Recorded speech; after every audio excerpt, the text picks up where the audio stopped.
dear student, this side Bharati Chaudhary and welcome back to online nursing platform of crochet nursing academy. बच्चों, last class में अपन ने बात की थी gametogenesis के बारे में, ठीक है, जिसमें अपन ने स्पर्मेटोजेनेसिस और ooजेनेसिस की कंप्लीट एकदम डिटेल इंफॉर्मेशन में बिल्कुल एक एक पॉइंट को डिस्कस किया था, ठीक है। कहाँ से क्वेश्चन राइज होगा, कहाँ से एग्जामिनर क्वेश्चन पुट कर सकता है, उन सभी पॉइंट्स को अपन ने क्या किया था, बिल्कुल एक लाइन में मैंने आपके लिए ड्रॉ कर दिया था, ठीक है। उन चीजों को आपको बस वो पॉइंट उठाना है और याद करना है, ठीक है, कॉन्सेप्ट समझना है, और जो इम्पोर्टेंट क्वेश्चंस है वो भी मैंने आपके लिए नोट डाउन कर देती, बस वहां से आपको वो क्वेश्चंस याद करने हैं।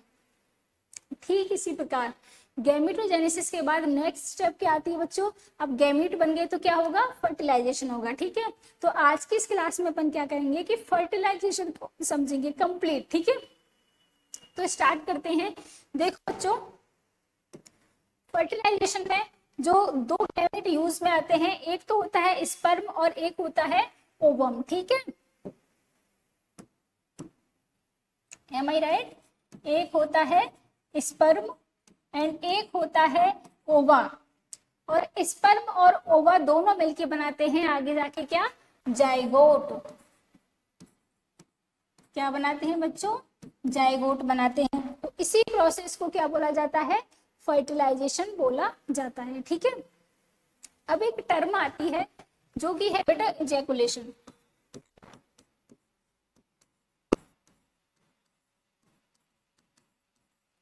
क्या है ये टर्म, इजैकुलेशन। इजैकुलेशन क्या होता है, इजैकुलेशन होता है स्पर्म का मेल की बॉडी से बाहर निकलना, ठीक है। The process in which sperm delivered या स्पर्म जो है वो आउट किए जाते हैं outside the male body, this is called at ejaculation, ठीक है। तो इसको बोला जाता है इजैकुलेशन।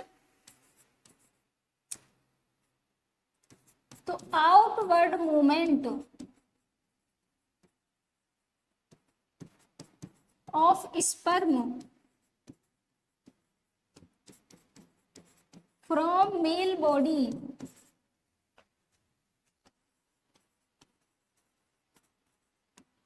called as ejaculation,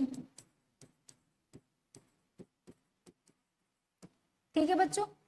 एक टर्म और आती है इंसेमिनेशन, वो भी आपको समझना जरूरी है फर्टिलाइजेशन से पहले कि इंसेमिनेशन क्या होता है।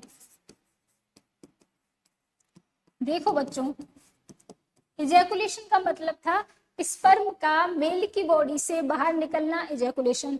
लेकिन इंसेमिनेशन का मतलब होता है स्पर्म का या सीमेन का फीमेल की बॉडी में डिलीवर्ड करना, ठीक है, फीमेल की बॉडी के अंदर डालना सीमेन को या स्पर्म को। इस प्रोसेस को कहा जाता है इंसेमिनेशन, ठीक है। तो डिलीवरिंग ऑफ सीमन या sperm inside the female genital organ is called as insemination, ठीक है। ये टर्म क्लियर है। एक टर्म आती है बच्चों कैपिसिटेशन। क्या आती है, कैपिसिटेशन। जैसे कि बच्चों नाम से ही पता चल रहा है, कैपिसिटेशन का क्या मतलब होता है, कैपेसिटी, ठीक है। कैपेसिटी किस चीज की कैपेसिटी, कि स्पर्म की कैपेसिटी कि वो ओवम को फर्टिलाइज कर सके, ठीक है। तो स्पर्म की ओवम को फर्टिलाइज करने की कैपेसिटी को ऑब्टेन करने की जो प्रोसेस होती है उसको बोला जाता है कैपेसिटेशन। जैसे कि बच्चों आप अभी बीएससी नर्सिंग कर रहे हो, ठीक है, या अपना कोई भी कोर्स कर रहे हो नर्सिंग का, ठीक है। तो आप कॉलेज में आने से पहले क्या आपकी कैपेसिटी थी, मतलब आपकी जो एकदम अपोजिट या बोल सकते हैं कॉम्प्लेक्स सिचुएशन को हैंडल करने की कैपेसिटी नहीं होती, क्योंकि 12th के बाद ही आते हैं बच्चे डायरेक्ट कॉलेज में। तो कॉलेज में आने से पहले आपकी कैपेसिटी नहीं थी कि रिलेशनशिप इश्यूज को हैंडल करना, फ्रेंडशिप इश्यूज को हैंडल करना, एग्जाम से एक दिन पहले पढ़कर पेपर को पास करना, ठीक है, और कोई कैसी भी सिचुएशन हो, लेकिन फिर भी उनमें अपनी पढ़ाई के साथ साथ अपनी मौज मस्ती, अपनी ट्रिप, ठीक है, अपनी कॉलेज की अटेंडेंस, सभी को मैनेज करना। तो ये सारी चीजों को अपन सीखते हैं कॉलेज लाइफ में, कॉलेज लाइफ में सीखते हैं। तो हमारे अंदर ये कैपेसिटी कब डेवलप होती है? During our college life. ठीक इसी प्रकार स्पर्म जब बनता है, ठीक है, और फीमेल की बॉडी के जेनिटल ट्रैक्ट के अंदर इंसेमिनेट होता है, तब उसमें कैपेसिटी नहीं होती कि वो ओवा को फर्टिलाइज कर सके। लेकिन जैसे ही वो फीमेल की बॉडी में इंजेकुलेट होता है, इंसेमिनेट होता है, उसके बाद फीमेल के जेनिटल ट्रैक्ट के अंदर उसका क्या होता है? कैपेसिटेशन होता है, यानी कि उसकी कैपेसिटी को बिल्डअप किया जाता है ताकि वो फीमेल के जो ओवा है उसको क्या कर सके? फर्टिलाइज कर सके और आगे जाके जाइगोट का फॉर्मेशन हो सके। ठीक है बच्चों, तो इसको अपन थोड़ा सा रिलेट करके पढ़ते हैं, इसी को बोलते हैं कैपेसिटेशन। ठीक है, क्या होता है?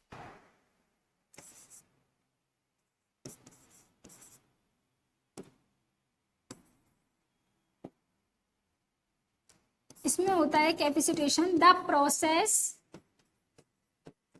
इन which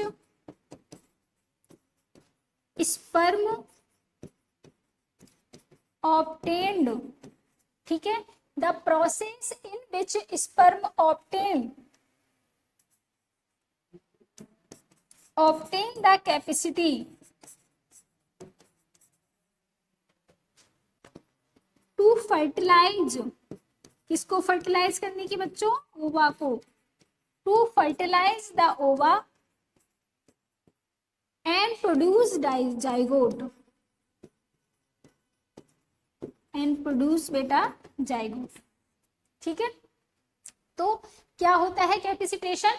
the process in which sperm obtain the capacity to fertilize the ova and produce zygote is called as capacitation. ठीक है, तो ये पढ़ा अपन ने फर्टिलाइजेशन, सेकंड अपन ने पढ़ा इजैकुलेशन, थर्ड अपन ने पढ़ा बच्चों इंसेमिनेशन किसको बोलते हैं, एंड फोर्थ अपन ने पढ़ा कैपेसिटेशन किसको बोलते हैं। अब ये जो कैपेसिटेशन है इसको अपन एक छोटा सा डायग्राम है उसके थ्रू समझेंगे। मान के चलो ये एक फीमेल का क्या है? जेनिटल ट्रैक्ट है, कुछ इस तरीके से। ठीक है, ये सर्विक्स वाला पार्ट है, ये बच्चों यूट्राइन कैविटी है, ये ओविडक्ट है।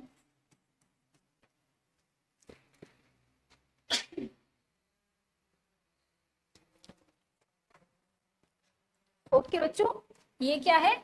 ओविडक्ट है। अब सबसे पहले क्या होता है कि स्पर्म जो होता है उनको क्या किया जाता है? इंसेमिनेट किया जाता है।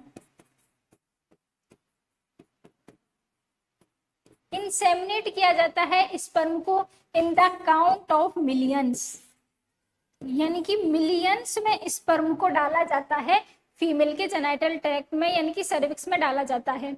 लेकिन यूट्राइन कैविटी तक पहुंचते पहुंचते, कैपेसिटेशन की प्रोसेस करते करते ये हो जाते हैं यूट्राइन कैविटी में ओनली ऑन थाउजेंड्स।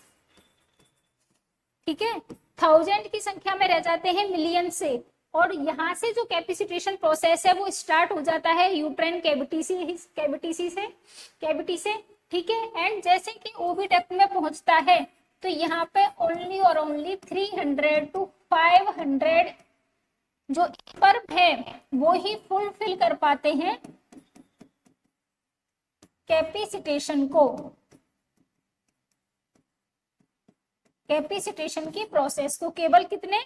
300 से 500 स्पर्म ही फुलफिल कर पाते हैं और कैपेसिटेशन को ऑब्टेन कर पाते हैं। ठीक है, और मैक्सिमम जो कैपेसिटेशन होता है वो बच्चों कहाँ पे होता है? हमारी जो ओविडक्ट है, ओविडक्ट में होता है मैक्सिमम कैपेसिटेशन। ठीक है, अब कैपेसिटेशन के बारे में कुछ इंपॉर्टेंट पॉइंट अपन जान लेते हैं। वो इंपॉर्टेंट पॉइंट क्या है बच्चों? सबसे पहले कि ability of sperm to fertilise ova, क्या बोलते हैं इसको? कैपेसिटेशन बोलते हैं। यानी कि स्पर्म की ओवा को फर्टिलाइज करने की एबिलिटी को क्या बोलते हैं बच्चों? कैपेसिटेशन बोलते हैं। नेक्स्ट है occurs in female reproductive tract, यानी कि कैपेसिटेशन की प्रोसेस जो होती है वो फीमेल के रिप्रोडक्टिव ट्रैक्ट के अंदर होती है, ना कि मेल के अंदर। ठीक है, ये भी ध्यान रखना है। बिगिन इन सर्विक्स, और ये स्टार्ट कहाँ से हो जाती है बच्चों? सर्विक्स से स्टार्ट हो जाती है। कैपेसिटेशन की प्रोसेस स्टार्ट तो सर्विक्स से हो जाती है और कंप्लीट कहाँ पे होती है बच्चों? ओविडक्ट में आके कंप्लीट होती है।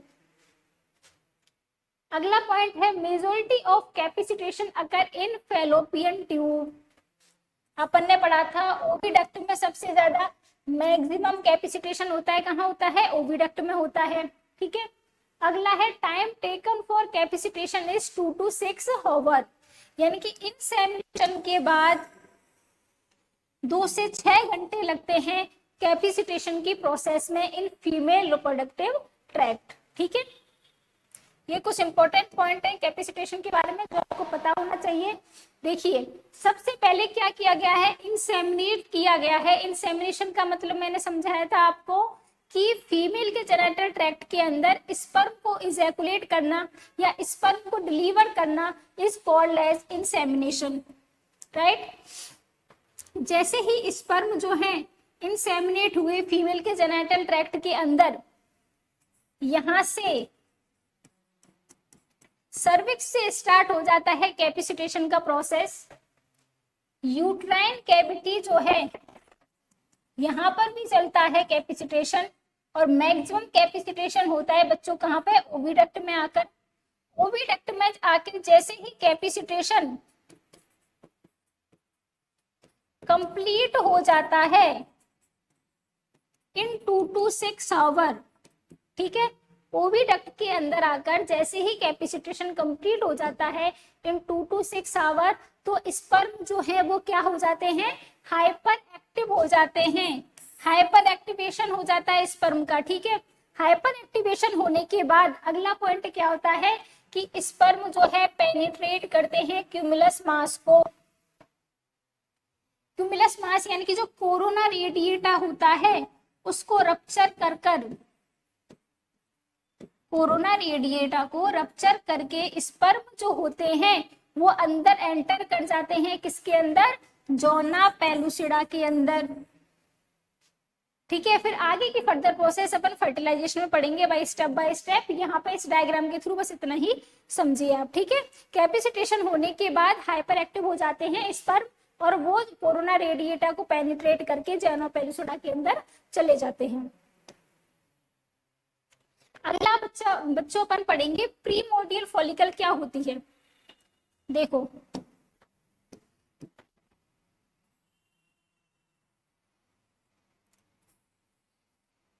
ये है बच्चों प्राइमरी oocyte। प्राइमरी oocyte के चारों तरफ ये क्यूमुलस जो ऊ फॉलिकस है उसका मास है।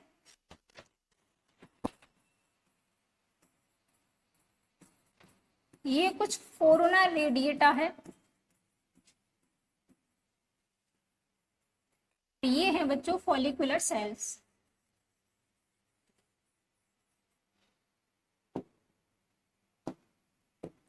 ठीक है, ये है क्या बच्चों? Follicular cell. ये है बच्चों प्राइमरी oocyte।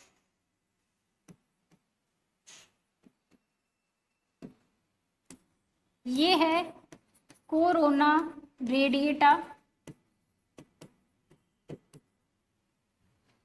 ओके, बस इतना ही इंपॉर्टेंट है। और इस पूरी स्ट्रक्चर को बोला जाता है प्रीमोर्डियल फॉलिकल। ठीक है, जो कि इंट्रायूट्राइन लाइफ में रहती है।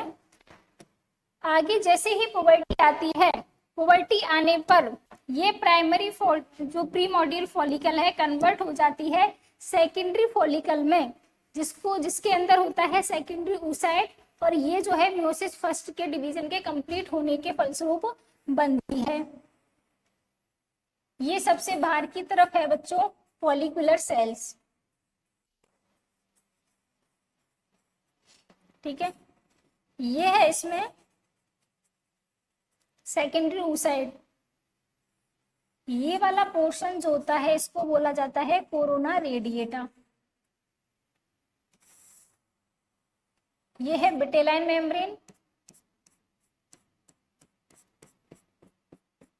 और ये है बच्चों जोना पैलिसोडा, ठीक है। और ये वाला पार्ट कुछ आ जाता है कोरोना रेडिएटा का। तो देखो सबसे बाहर की तरफ ये होती है फॉलिक्यूलर सेल, ओके। नेक्स्ट ये वाला पार्ट आ जाता है बच्चों कोरोना रेडिएटा का। अगला ये वाला पार्ट है जोना पैलिसोडा का।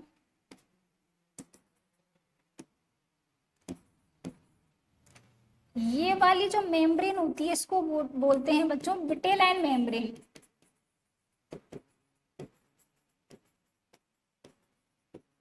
दिख रहा है आपको, इसको बोलते हैं विटेलाइन मेम्ब्रेन, ठीक है। और ये जो स्पेस है इस स्पेस को बोला जाता है पेरीविटेलाइन स्पेस।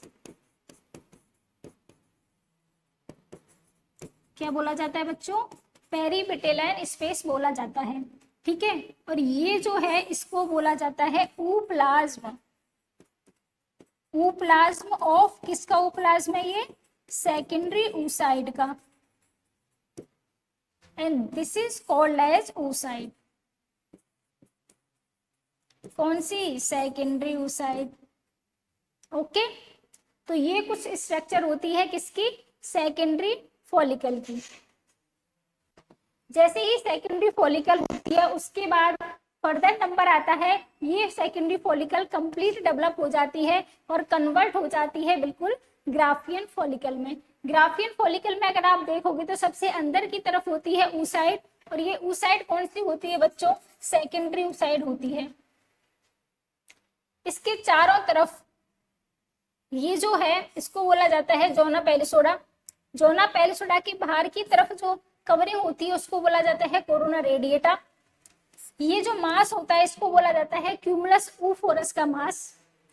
बाहर की तरफ होता है जोना ग्रेनुलोसा, देन अपने आता है theca interna and theca externa. और ये जो कैविटी होती है इस कैविटी को बोला जाता है फॉलिकुलर कैविटी, ओके। फर्दर अपन फर्टिलाइजेशन को अगर देखते हैं बच्चों, तो फर्टिलाइजेशन में एक छोटा सा अपन डायग्राम बनाते हैं। वो डायग्राम कुछ इस तरीके से है कि मान के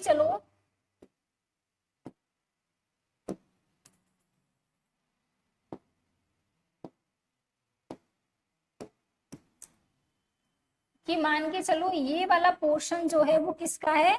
कोरोना रेडिएटा का है।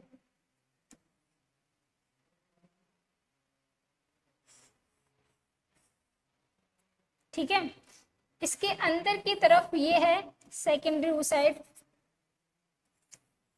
ये है विटेलाइन मेम्ब्रेन, यहाँ पे है पेरीविटेलाइन स्पेस। इसके चारों तरफ ये है जोना पैलिसोडा और ये कोरोना रेडिएटा और ये पूरा जो है कैविटी है, ठीक है। ये कुछ इंपॉर्टेंट चीजों को मैंने यहाँ पे नोट डाउन किया है। मान के चलो ये है कोरोना रेडिएटा, ये है जोना पैलिसोडा, ये है पेरीविटेलाइन स्पेस, ठीक है बच्चों।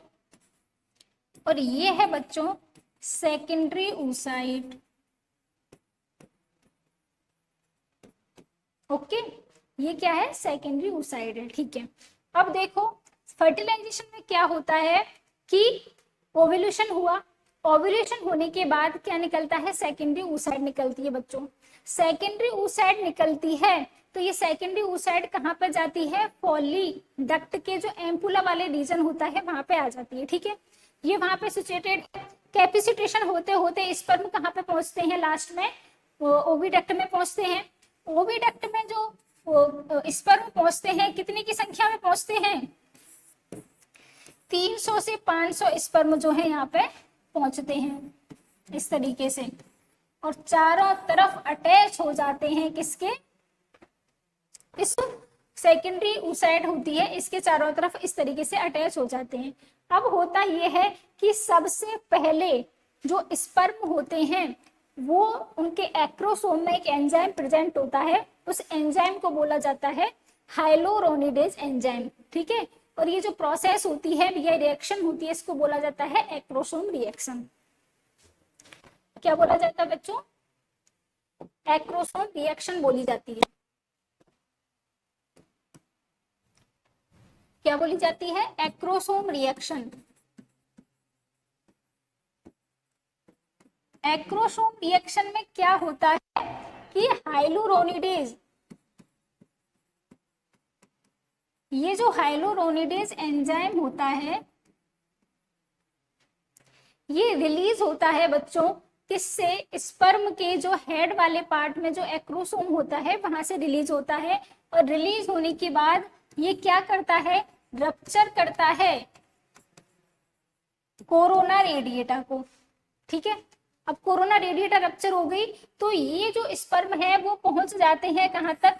जोना पेलुसुडा तक। लेकिन यहाँ पर ध्यान देने की बात यह है कि बच्चों कोरोना रेडिएटा को तो सारे स्पर्म, मतलब इनमें से मान के चलो 300 से 500 स्पर्म है तो कम से कम 100 स्पर्म तो होंगे जो कोरोना रेडिएटा को भेद कर अंदर चले जाएंगे। ठीक है, पेनिट्रेट करके अंदर चले जाएंगे। लेकिन क्या 100 स्पर्म थोड़ी ना फर्टिलाइज करते हैं एक ओवा को? एक ओवा को तो एक ही स्पर्म जो है वो फर्टिलाइज करता है। तो उसके लिए क्या होता है कि जो जोना पेलुसोडा होती है उसके पास कुछ प्रोटीन रिसेप्टर होते हैं। 3 टाइप के होते हैं, एक तो होता है ZP1, एक होता है ZP2 और एक होता है, इसमें काम से सब का है ZP3। तो ये ZP3 प्रोटीन रिसेप्टर क्या करता है? केवल एक स्पर्म को ही अंदर एंटर करता है। इन 100 स्पर्म में से जो एक स्पर्म अंदर चला गया, ठीक है, तो एक स्पर्म के अंदर जाते ही ये जोना पेलुसुडा कैसी हो जाती है? बिल्कुल हार्ड हो जाती है। ठीक है, और इस स्पर्म का केवल कौन सा पार्ट बच्चों? जो हेड वाला पार्ट है वो अंदर जाएगा, टेल वाला पार्ट बाहर ही रह जाएगा। ठीक है, हेड वाला पार्ट अंदर गया, जैसे ही अंदर गया तो ये जोना पेलुसुडा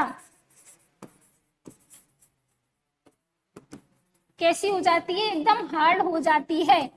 क्यों हार्ड हो जाती है? टू प्रिवेंट करने के लिए पॉलीस्पर्मी, पॉलीस्पर्मी को प्रिवेंट करने के लिए जोना पेलुसुडा हार्ड हो जाती है, तो बाहर रह जाते हैं सारे स्पर्म, केवल एक स्पर्म एंटर करता है अंदर, और यही स्पर्म जो है आगे जाके सेकेंडरी oocyte, जैसे ही ये स्पर्म का जो हेड जो है पार्ट है वो जोना पेलुसुडा के अंदर जो इस स्पेस होता है जिसको बोला जाता है बच्चों पेरीविटेलाइन स्पेस। ठीक है, इस पेरीविटेलाइन स्पेस में पहुंचता है। जैसे ही पहुंचता है तो फीमेल का जो सेकेंडरी oocyte होती है वो कन्वर्ट हो जाती है ओवा के अंदर, यानी कि फीमेल प्रोन्यूक्लियस के अंदर। ठीक है, जैसे ही कन्वर्ट होगी तो इन दोनों के न्यूक्लियस आपस में मिलेंगे और मिलके क्या बना लेंगे? एक जाइगोट बना लेंगे। बस यही प्रोसेस होती है फर्टिलाइजेशन की। ठीक है, देखो अब अपन बात करते हैं कि what is the function of zona pellucida. Zona pellucida के क्या क्या फंक्शंस होते हैं? देखो, allow entry of single sperm and prevent polyspermy. अपन ने पढ़ा प्रोटीन रिसेप्टर होता है ZP3 जो क्या करता है? सिंगल स्पर्म की एंट्री कराता है, प्रिवेंट करता है किसको? पॉलीस्पर्मी को। Single sperm enter zona pellucida with the help of ZP3 receptor. ठीक है, जो कि एक प्रोटीन रिसेप्टर है। रीच द पेरीविटेलाइन स्पेस, जैसे ही ये स्पर्म पेरीविटेलाइन स्पेस में पहुंचता है तो सेकंड म्यूटिक डिवीजन कंप्लीट होता है सेकेंडरी oocyte के अंदर। और जैसे ही सेकंड म्यूटिक डिवीजन कंप्लीट होता है सेकेंडरी oocyte में, तो सेकेंडरी oocyte कन्वर्ट हो जाती है फीमेल प्रोन्यूक्लियस में एंड सेकंड पोलर बॉडी में। ठीक है, ये पूरी डिटेल अपन oogenesis के अंदर पढ़ चुकी पहले। अगला आता है बच्चों कि अपन को पता है स्पर्म और फीमेल जो प्रोन्यूक्लियस होता है जिसको अपन क्या बोलते हैं? ओवा भी बोलते हैं। वो मिलते हैं तो क्या बनाते हैं, फर्टिलाइजेशन होता है। फर्टिलाइजेशन होता है तो क्या बनता है, सिंगल सेल जाइगोट बनता है। सिंगल सेल जाइगोट जो है अब ये डिसाइड करता है कि बेबी का सेक्स क्या होगा, ठीक है। तो इसके डिसाइड करने के लिए दो चीजें होती हैं। सबसे पहले तो ये स्पर्म देखो, अगर स्पर्म 22 प्लस एक्स का है, किसका है बच्चों, अगर स्पर्म 22 प्लस एक्स का है, एंड जो ओवम है वो किसका है, 22 प्लस एक्स का, तो जाइगोट जो बनेगा 44 प्लस एक्स एक्स का बनेगा, ठीक है। और अपन को पता है बच्चों कि ये एक्स एक्स वाला जो जीनोटाइप होता है वो किसका होता है, एक फीमेल का होता है। और ये एक्स और वाई वाला जीनोटाइप होता है वो किसका होता है, एक मेल का होता है। एम आई क्लियर, ठीक है। इसी प्रकार जब एक स्पर्म 22 प्लस वाई का होगा, ओवम 22 प्लस एक्स का होगा, ठीक है, तो जाइगोट किसका बनेगा, मेल का बनेगा, जो इसका जीनोटाइप होगा 44 प्लस एक्स वाई। तो इस तरीके से सेक्स का डिटर्मिनेशन होता है ड्यूरिंग कंसेप्शन या ड्यूरिंग फर्टिलाइजेशन, ठीक है। और sex of the baby, baby का जो सेक्स होता है वो डिसाइड होता है उसके फादर के द्वारा, ना कि उसके मदर के द्वारा, ठीक है। अगला कुछ इंपॉर्टेंट पॉइंट है on fertilisation. Site of fertilisation कौन सी होती है बच्चों, फर्टिलाइजेशन की साइट होती है फैलोपियन ट्यूब, और फैलोपियन ट्यूब में भी कहां पे होती है, एम्पुला रीजन में होती है। ये है यूट्रस और ये है फैलोपियन ट्यूब।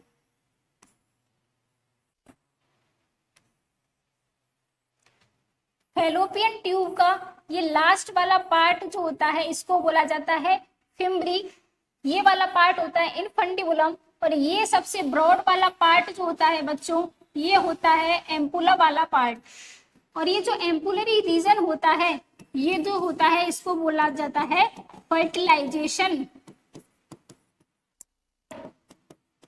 इससे क्वेश्चन पूछा जाता है what is the site of fertilization, तो site of fertilization is the ampullary region of fallopian tube.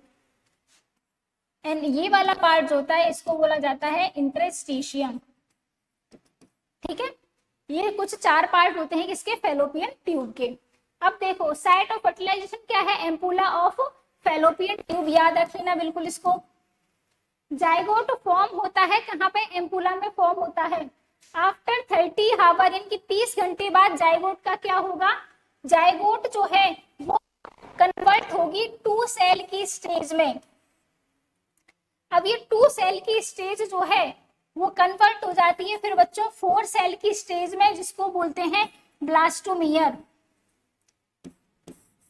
Then ये 4 सेल की स्टेज कन्वर्ट होती है 8 सेल स्टेज में, 8 सेल की स्टेज लास्ट में कन्वर्ट होती है 16 सेल स्टेज में, जिसको बोला जाता है बच्चों मोरूला, ठीक है। 16 सेल की स्टेज जो होती है उसको क्या बोला जाता है, मोरूला बोला जाता है। फर्टिलाइजेशन कब होता है, फर्टिलाइजेशन होता है बच्चों जब ओव्यूलेशन होता है, और ओव्यूलेशन कब होता है, डे 14 ऑफ मेंस्ट्रुअल साइकिल। किसी फीमेल के मेंस्ट्रुअल साइकिल में डे 14 वाला जो डे होता है वहां पे क्या होता है, फर्टिलाइजेशन होता है, वहीं पे ओव्यूलेशन होता है। अगला है early zygote from where does it get nutrition in fallopian tube. देखो मोरूला क्या होता है बच्चों,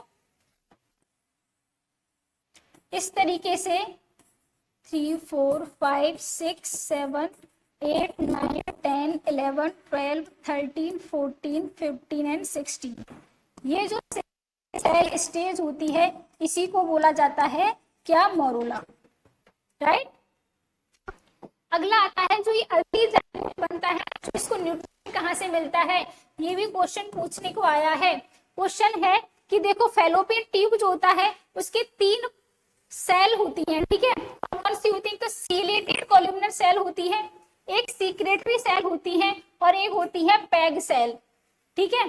तो जो पैग सेल होती है बच्चों उसका फंक्शन अभी तक कोई भी फंक्शन के बारे में पता नहीं है, ठीक है। अगला होती है सीक्रेटरी सेल। जो सीक्रेटरी सेल होती है ये जो है प्रोवाइड करती है न्यूट्रिशन थ्रू जाइगोट।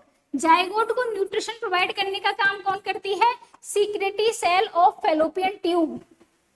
अगला आता है सीलेटेड कॉलमनर सेल। ये जो सीलेटेड कॉलमनर सेल होती है बच्चों, इसमें सीलिया प्रेजेंट होते हैं, ठीक है।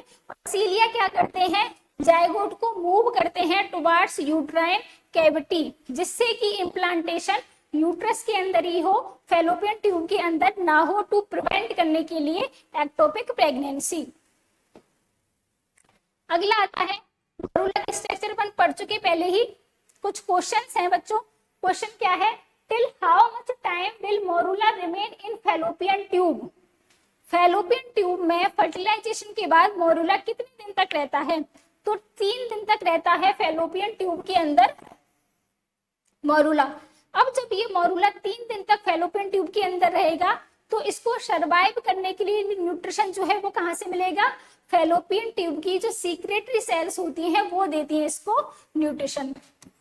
क्लियर है ये वाला क्वेश्चन? अगला है on the 4th day after fertilisation morula enter the uterine cavity. ठीक है, 4th डे पे अब ये मोरूला एंटर कर जाएगा किसके अंदर? यूट्राइन कैविटी के अंदर। How does a morula enter in uterine cavity? यानी कि यूट्राइन कैविटी के अंदर अगला क्वेश्चन ये आता है कि ठीक है 4th डे पे मोरूला एंटर कर जाएगा यूट्राइन कैविटी में, लेकिन कौन करवाएगा उसको? मूवमेंट किसके द्वारा होगा? तो सबसे पहले आता है पेरिस्टालसिस मूवमेंट ऑफ ट्यूब, यानी कि फैलोपियन ट्यूब जो होती है उसमें इस तरीके से कॉन्ट्रैक्शन होते हैं, पेरिस्टालसिस मूवमेंट होते हैं, जिसके थ्रू ये जो जाइगोट है वो आगे मूव करता है। साथ के साथ अपन ने पढ़ा था कौन सी सीलेटेड एपिथेलियम होती है फैलोपियन ट्यूब में, जिसके अंदर सीलिया प्रेजेंट होते हैं। ये सीलिया जो है वो क्या करते हैं? आगे मूवमेंट करवाते हैं किसका? जाइगोट का। तो इन दोनों के द्वारा यूट्राइन कैविटी में एंटर करता है हमारा morula on day 4 after fertilisation. अगला क्वेश्चन है if morula does not enter the uterine cavity and get implanted in the tube then it is called as ectopic pregnancy।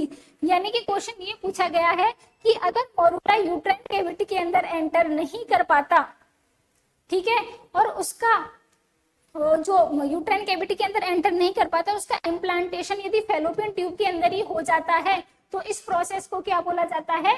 Ectopic pregnancy. अगला आता है बच्चों question in which form does zygote enter uterine cavity? Uterine cavity के अंदर जो zygote enter करता है वो किस फॉर्म में करता है? एंटर तो मोरूला की फॉर्म में करता है, और मोरूला कितनी सेल की स्टेज होती है? 16 सेल स्टेज का जाइगोट जो होता है उसी को बोला जाता है मोरूला। अगला है when does morula enter uterine cavity? तो यूट्राइन कैविटी के अंदर मोरूला कब एंटर करता है? 4th डे आफ्टर फर्टिलाइजेशन, या इसको बोला जाता है 18th day of the cycle. यानी कि फर्टिलाइजेशन कब हुआ है? ओव्यूलेशन वाले डे पे हुआ है। ओव्यूलेशन कब होता है? डे 14। डे 14 पे ओव्यूलेशन हुआ, यहीं पे फर्टिलाइजेशन हुआ। अब फर्टिलाइजेशन के 4 दिन बाद यानी कि साइकिल के कौन से डे पे? डे 18 पर जो मोरूला है वो मूव करता है किसमें? यूट्राइन कैविटी में।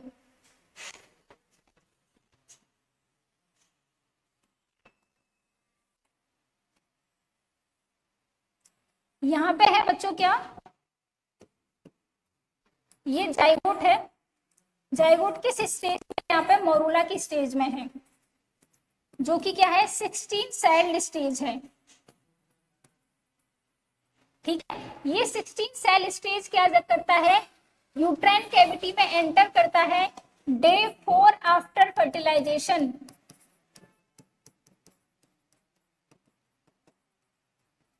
ठीक है, इस तरीके से डे 4 आफ्टर फर्टिलाइजेशन एंटर कर जाता है यूट्राइन कैविटी के अंदर मोरूला। अगला आता है when morula enter uterine cavity it get filled with fluid, now morula is called as blastocyst. क्या बोला गया है कि जो 16 सेल की स्टेज है बच्चों, इसके अंदर क्या एंटर कर जाता है? कुछ अमाउंट में फ्लूइड एंटर कर जाता है। तो अब इस मोरूला को क्या बोलते हैं? ब्लास्टोसिस्ट बोलते हैं। और ये फ्लूइड कब एंटर करता है मोरूला के अंदर? जब मोरूला एंटर करता है यूट्राइन कैविटी के अंदर, तो ये फ्लूइड भी एंटर कर जाता है। इसलिए अब इसको क्या बोलते हैं, ब्लास्टोसिस्ट बोला जाएगा। Okay, on day 5 after fertilisation zona pellucida is lost. तो जैसे ही फ्लूइड अब एंटर किया तो डे 5 पे क्या हो जाता है, जोना पेलुसिडा भी लॉस्ट हो जाती है। इसको भी आपको याद रखना है, ठीक है। अब कुछ स्ट्रक्चर अपन देख लेते हैं ब्लास्टोसिस्ट की। ब्लास्टोसिस्ट की क्या स्ट्रक्चर होती है बच्चों, ये जो ब्लास्टोसिस्ट होता है इसके बाहर की तरफ ये जो लेयर होती है इसको बोला जाता है क्या, ट्रोफोब्लास्ट, ठीक है। अंदर कुछ सेल होती है इनको बोला जाता है इनर सेल मास, इनको बोला जाता है क्या, इनर सेल मास। और बाहर वाली जो लेयर होती है इसको बोला जाता है ट्रोफोब्लास्ट। ये जो इनर सेल मास होता है ये आगे जाकर फॉर्मेशन करता है किसका, फीटस का। फीटस के जो ऑर्गन्स है उनका फॉर्मेशन करता है। और ये जो ट्रोफोब्लास्ट होता है आगे जाकर कन्वर्ट होता है साइटोट्रोफोब्लास्ट एंड सिंसियोट्रोफोब्लास्ट में। सिंसियोट्रोफोब्लास्ट हार्मोन का सिंथेसिस करता है, जो साइटोट्रोफोब्लास्ट है वो फर्दर डिवाइड है कोरियन फ्रंडोसम एंड कोरियन लीवी में। कोरियन लीवी बनाता है फीटल मेम्ब्रेन और कोरियन फ्रंडोसम जो है वो बनाता है फीटल सरफेस ऑफ प्लेसेंटा, जिसको कोरियोनिक प्लेट भी बोला जाता है, ठीक है। तो ये पूरा प्रोसेस है बच्चों फर्टिलाइजेशन का जो कंप्लीट हो चुका है। फर्दर क्लास में अपन डिस्कस करेंगे इम्प्लांटेशन के बारे में, ठीक है। Okay, thank you so much.